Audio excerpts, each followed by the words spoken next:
Hello friends, இன்றைக்கி நம்ம பார்க்க போகிற சம்ஸ் 10th ஸ்டாண்டர்ட் 6th சாப்டரில் இருக்கக்கூடிய எக்ஸசைஸ் 6.1ல் ப்ரூவ் தட் சம் தான் பார்க்க போகிறோம். வாங்க ஃபஸ்ட்டு சப்டிவிஷன் முதல்ல பார்க்கலாம். Cot theta plus tan theta equal to secant theta cosecant theta. நான் ஃபஸ்ட்டு கிவன் எடுத்து எழுதிக்கிட்டேன். Cot theta plus tan theta equal to secant theta cosecant theta. இது ரொம்ப ஈஸி தான். ஃபஸ்ட்டு எல்ஹெச்எஸ் எடுத்துக்கிறோம். இங்கே பார்த்தீங்கன்னா காட் தீட்டான்னு இருக்குது. நம்ம காஸ் தீட்டா சைன் தீட்டாவில் மாற்றிட்டா சம் வந்து ரொம்ப ஈஸியாக இருக்கும். ஈஸியாக ஆன்சர் கொண்டு வந்துடலாம். அதனால இந்த காட் தீட்டா வந்து காஸ் தீட்டா பை சைன் தீட்டான்னு சொல்லி எழுதிக்கலாம். உங்களுக்கு ஃபார்முலா தெரியும்னு நினைக்கிறேன்.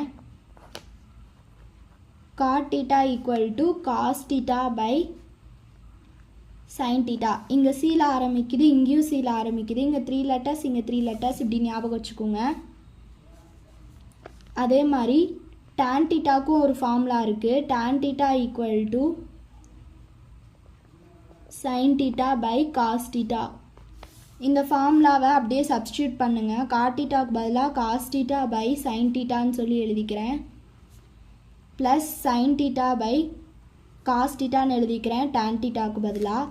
இப்போ இங்கே எல்சிஎம் எடுக்கணும். இங்கே சைன் தீட்டா இருக்குது, இங்கே காஸ் தீட்டா இருக்குது. அதனால் இங்கே வந்து மேலேயும் கீழேயும் காஸ் தீட்டாவால் மல்டிப்ளை பண்ணுறோம். இங்கே வந்து சைன் தீட்டாவால் மேலேயும் கீழேயும் மல்டிப்ளை பண்ணுறோம். மல்டிப்ளை பண்ணால் என்ன வருதுன்னு பாருங்கள். Cos theta into cos theta plus sine theta into sine theta divided by sine theta cos theta. இப்போ பார்த்தீங்கன்னா cos theta into cos theta வந்து காஸ் ஸ்கொயர் தீட்டான்னு எழுதலாம். Plus sine theta into sine theta வந்து சைன் ஸ்கொயர் தீட்டான்னு எழுதலாம். By sine theta cos theta. உங்களுக்கு இன்னொரு ஃபார்முலா தெரியும்னு நினைக்கிறேன். Sine square theta plus cos square theta equal to 1.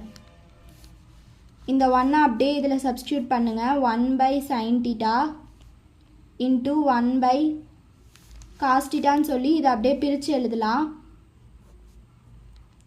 1 by sin theta into 1 by cos theta.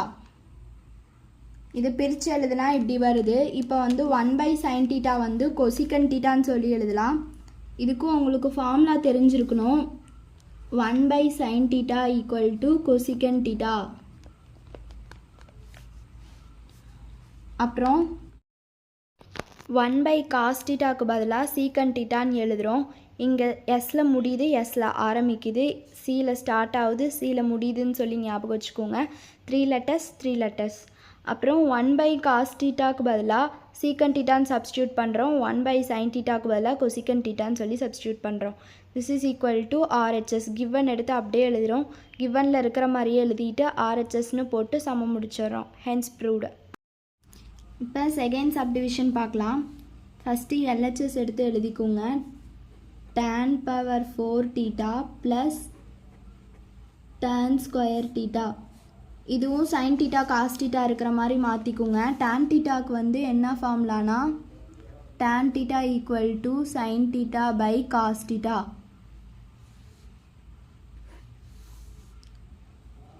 இங்கே tan power 4 theta இருக்கிறதுனால sin power 4 theta divided by cos power 4 theta. இங்கே square இருக்கிறதுனால sine square theta by cos square theta. இப்போ டினாமினேட்டரில் பார்த்தீங்கன்னா இங்கே cos power 4 theta இருக்குது, இங்கே காஸ் ஸ்கொயர் தீட்டா இருக்குது. அதனால் காஸ் ஸ்கொயர் தீட்டாவால் இந்த சைடு மல்டிப்ளை அண்ட் டிவைட் பண்ணிக்கிறோம். பண்ணால் sine power 4 theta by cos power 4 theta plus sine square theta by cos square theta into cos square theta by cos square theta. இப்போ multiply பண்ணி எழுதுனா plus sine square theta cos square theta by cos square theta. Cos power 4 theta. இப்போ இதை join பண்ணி எழுதிக்கோங்க. Sine power 4 theta plus sin square theta cos square theta by cos power 4 theta இங்கே வந்து sin square theta வந்து ரெண்டுத்துலேயும் காமனாக இருக்குது பாருங்கள். sin பவர் 4 தீட்டா வந்து sin square theta into sin square தீட்டான்னு சொல்லி எழுதலாம். Plus sin square theta cos square theta divided by cos power 4 theta equal to இதிலேருந்து sin ஸ்கொயர் தீட்டாவை காமனாக வெளியில் எடுத்தால் இங்கேருந்து ஒரு sin ஸ்கொயர் தீட்டா போயிடுச்சுன்னா ஒரு sin ஸ்கொயர் தீட்டா மட்டும் இருக்கும். இங்கேருந்து ஒரு sin ஸ்கொயர் தீட்டா போயிடுச்சுன்னா ஒரு cos ஸ்கொயர் தீட்டா மட்டும் இருக்கும். By cos power 4 theta sin square theta plus cos square தீட்டாவோட வேல்யூ வந்து 1ன்னு தெரியும்.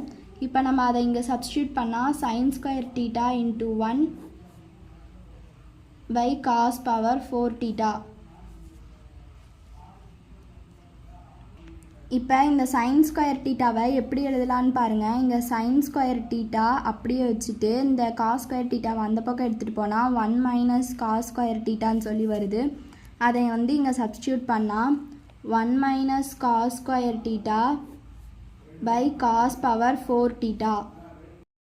1 minus cos square theta by cos power 4 தீட்டாவை தனித்தனியாக பிரித்து எழுதலாம். அதை எப்படி பிரித்து எழுதலாம்னா 1 by cos power 4 theta minus cos square theta by cos power 4 theta. மேலே cos ஸ்கொயர் தீட்டாவையும் cos பவர் 4 தீட்டாவையும் அடிச்சு விட்டால் 1 பை cos ஸ்கொயர் தீட்டான்னு இருக்கும். இந்த பக்கம் 1 பை cos பவர் 4 தீட்டானா secant power 4 theta minus 1 by cos square தீட்டானா இங்கே 4க்கு பதிலாக 2 இருக்குது, அதனால சீக்கன் ஸ்கொயர் தீட்டான்னு வரும். That is equal to RHS. நம்ம கிவன் எடுத்து அப்படியே எழுதிடலாம். tan power 4 theta plus tan square theta equal to சீக்கன் பவர் 4 தீட்டா மைனஸ் சீக்கன் ஸ்கொயர் தீட்டா. Hence proved. அவ்வளோதான் இந்த சம். இந்த சம்மில் ஏதாவது டவுட் இருந்ததுன்னா கமெண்ட்டில் கேளுங்க. இந்த வீடியோ உங்களுக்கு பிடிச்சிருந்ததுன்னா மறக்காமல் லைக் பண்ணுங்கள், உங்கள் ஃப்ரெண்ட்ஸ்க்கு ஷேர் பண்ணுங்கள் அண்டு சப்ஸ்கிரைப் பண்ணுங்கள். தேங்க்யூ.